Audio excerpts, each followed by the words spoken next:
محمد بن یوسف فریابی بیان کرتے ہیں کہ میں اپنے ساتھیوں کے ساتھ ابی سنان کی زیارت کے لیے نکلا۔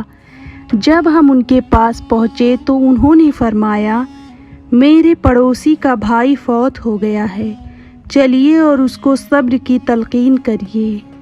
ہم اٹھے اور اس آدمی کے پاس پہنچے تو ہم نے اس کو دیکھا، وہ بہت رو رہا تھا اور شور مچا رہا تھا۔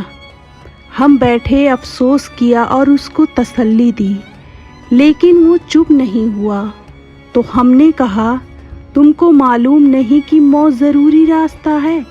اس نے کہا، مجھے پتا ہے، لیکن میں اپنے بھائی پہ صبح شام ہونے والے عذاب کی وجہ سے رو رہا ہوں۔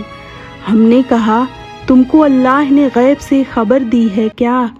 اس نے کہا، نہیں، مگر بات یہ ہے کہ جب ہم نے اس کو قبر میں دفن کیا اور اس پر مٹی برابر کر دی تو تمام لوگ واپس لوٹ گئے اور میں اس کی قبر پر بیٹھا رہا تو اچانک سے اس کی قبر سے آواز آئی، سب مجھے اکیلا چھوڑ گئے کہ میں عذاب میں مبتلا ہو جاؤں، حالانکہ میں نماز پڑھتا تھا، روزہ رکھتا تھا۔